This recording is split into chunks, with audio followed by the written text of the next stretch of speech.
Hey, I think I'm live. I am not going to all the trouble to mess with all this. I'm in the middle of things. You haven't seen me for a while. I've been busy. Get Off My Lawn Records is about to drop 5, 6 projects. It's a lot. It's a lot. I'm currently finishing the editing, the audio mixing, from tape. For Freeform Fridays, for the Jazz Destroyers. I know more of you subscribe to this than you do the Jazz Destroyers, so go subscribe to the Jazz Destroyers, pretty please.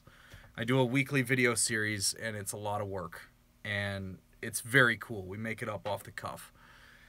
So, let's jump into it. Right, the reason I'm going live, I have a newborn downstairs. It's weird. We kind of stopped the podcast, and his name's Donovan. He's cute as a button. We're figuring out how to get him he's getting used to the world. He's 3 weeks old right now. So we haven't done the podcast in a while, but the podcast was really intended to be a thing for me to help you all come together and find your own thing. And I've open sourced my business model. That's the important thing to realize, is that my business model is totally open source. I make no secret about it at all. What I'm doing, how the money works. I hate having to deal with the money. I just want to make records. But the money, right? So how does this even make money?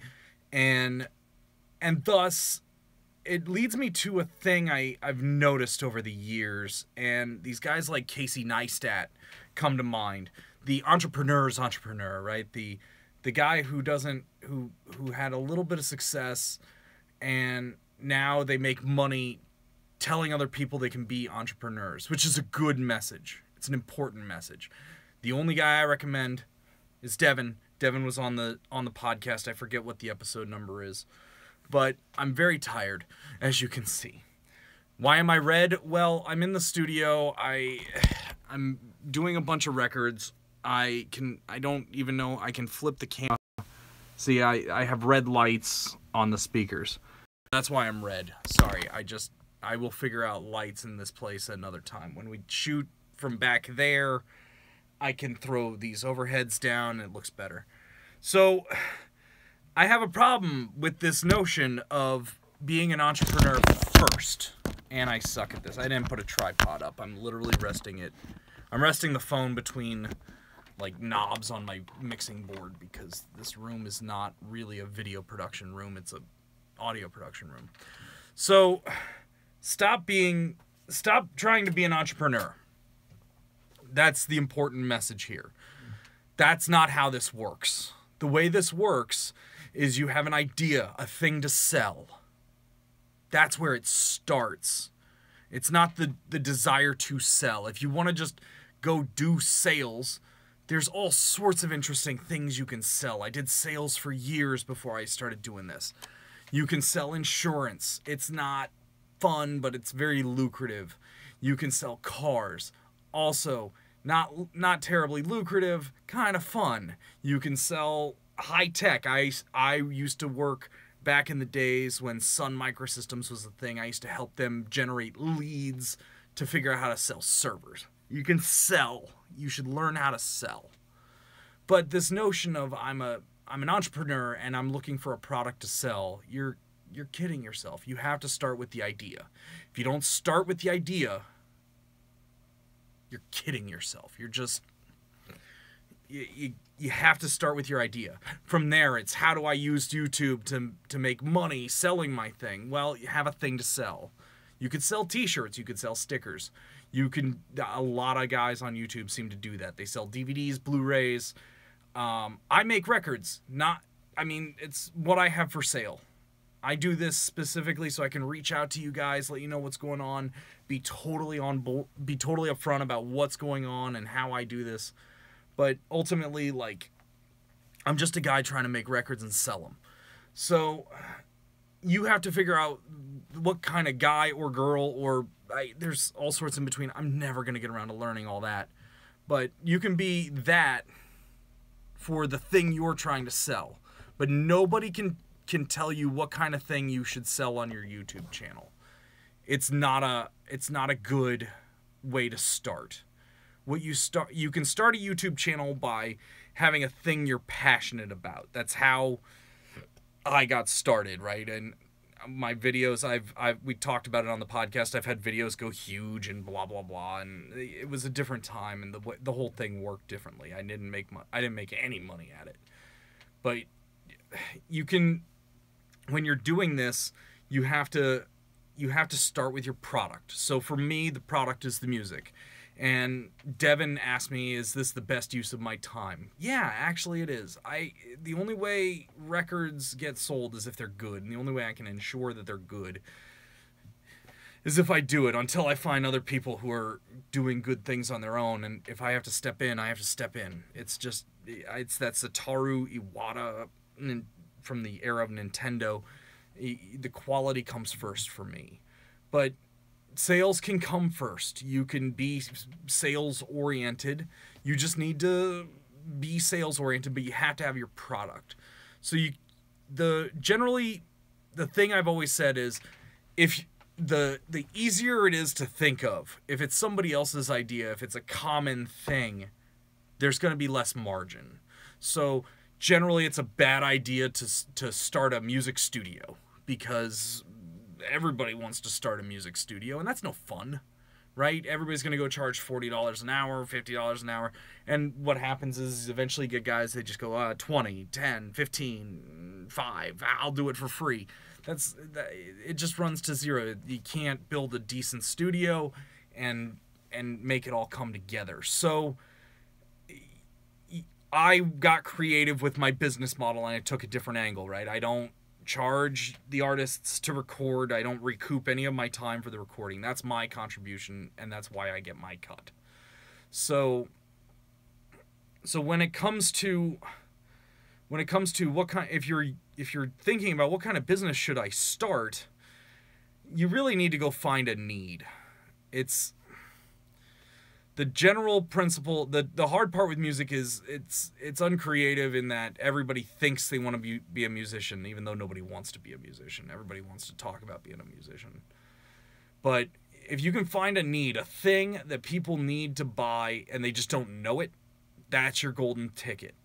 That's the YouTube thing you start. But if you're trying to start a YouTube channel because you just want to do gaming and maybe sell stuff, then sell t-shirts, sell coffee mugs. You start a brand. And Get Off My Lawn Records is a brand. We got stickers. Do I have a sticker?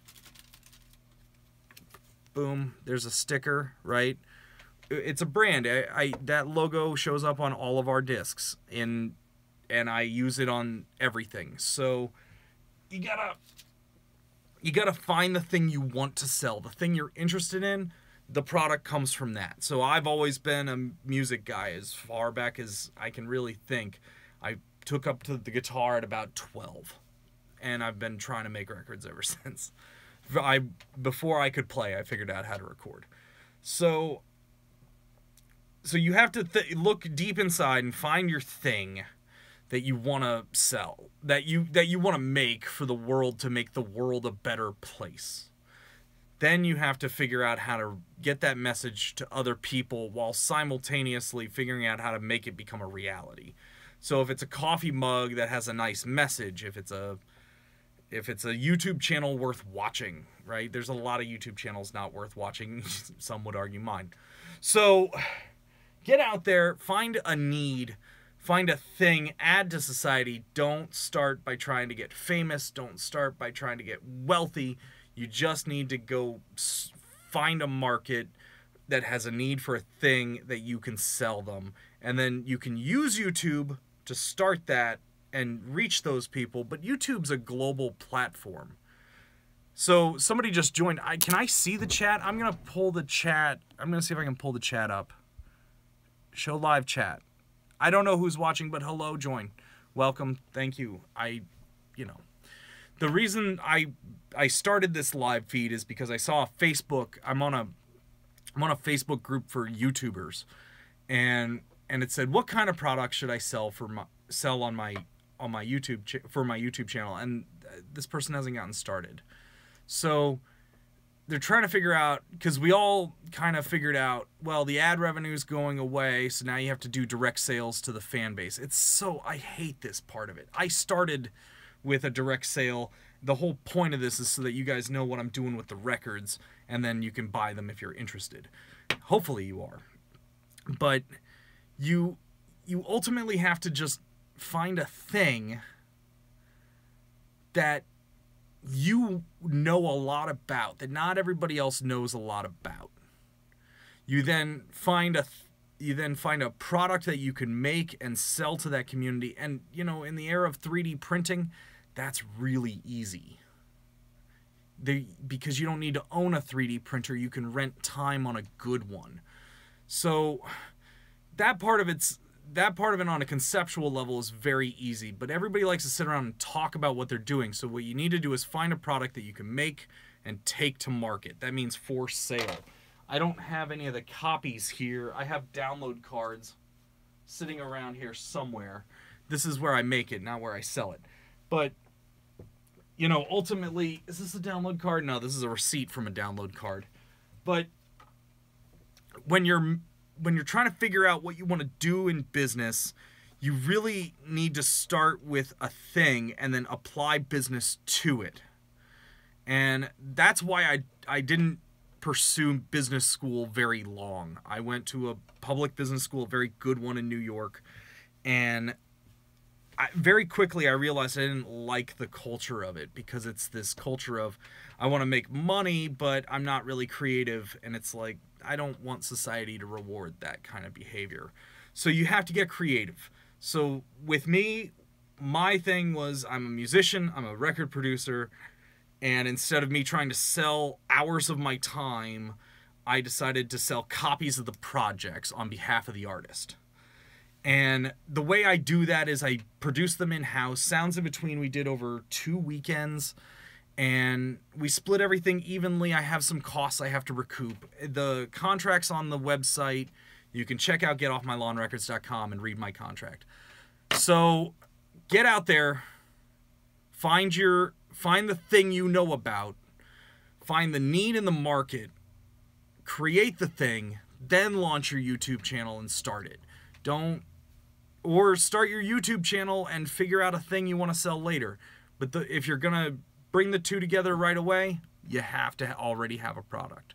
Thanks for watching. Leave me a comment. Let me know how I did. If you like the format, I'm trying to figure out what I'm going to do. It's so weird having everything's up in the air. I'm trying to get a lot of projects finished this weekend. We're going to try to get all the releases out at the end of the month. So thanks for watching, and as always, get off my lawn.